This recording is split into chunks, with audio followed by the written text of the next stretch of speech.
Welcome back to my channel, guys. Today I want to discuss 5 tips to basically help make progress in the gym and ensure that you are seeing progress, because I think people assume that there is some type of secret and there truthfully is not. You just basically need to do these 5 things and I'll get right into them now. Okay, so number 1, you need to actually pick something and stick to it. This also falls in line with a diet. You need to be consistent with it. You need to decide, I'm going to go to the gym, maybe it's 3 times per week, and you have to do that every single week. You can't do it for 1 week and say, well, I'm not making the progress that I want to see, and stop going, because you're not going to see insane progress or even any in a week. It takes a lot of time and a lot of learning and a lot of trial and error, so you have to be patient. So pick one thing, whether that's like, I'm going to do this training split, or I am going to go to the gym this many times, or I'm going to try a powerlifting split. Like, you have to test things out. You have to figure it out for yourself. And you can't just assume that, like, oh, well, I went to the gym 1 time each week and I didn't see progress.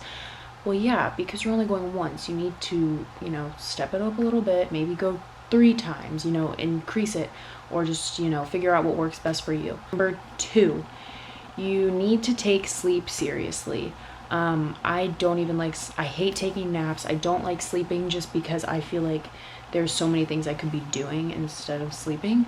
But in all seriousness, sleep is crucial to grow muscle and to recover. That during your sleep is when you grow and you recover. So sleep is extremely important, and it'll affect your energy, your mood.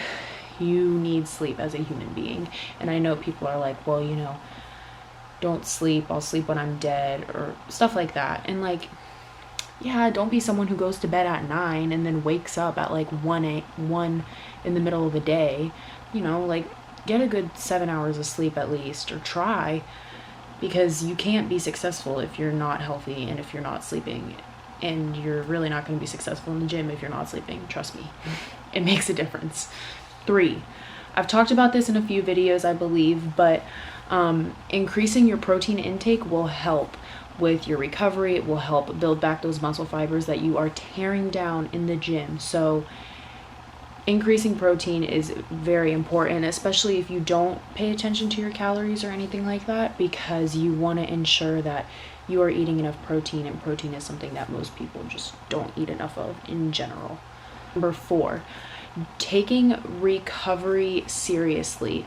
This means making it a priority to do things like stretch, to do things like foam roll, and make sure that your body is in the right position to recover. You don't want to never stretch and never if you have a knot in your back, you don't want to completely ignore it.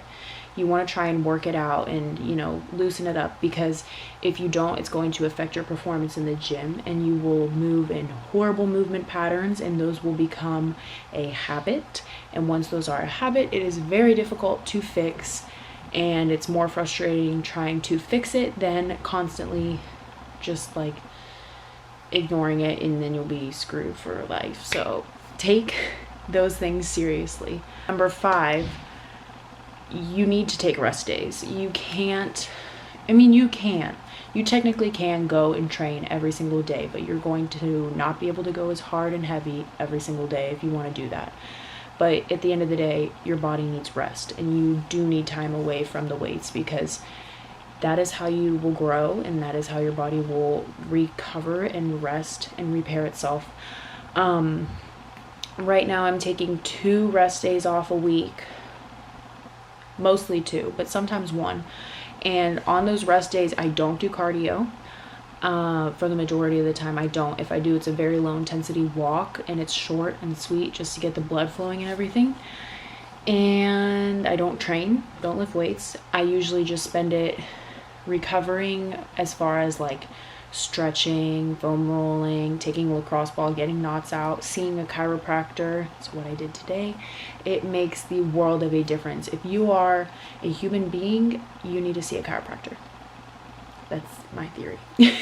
Everyone should see a chiropractor. It's seriously like one of the best things ever. I'm kind of considering becoming one because I just think it's so great and it's so helpful. I have left the chiropractor. Okay, every time I leave the chiropractor, I leave feeling amazing.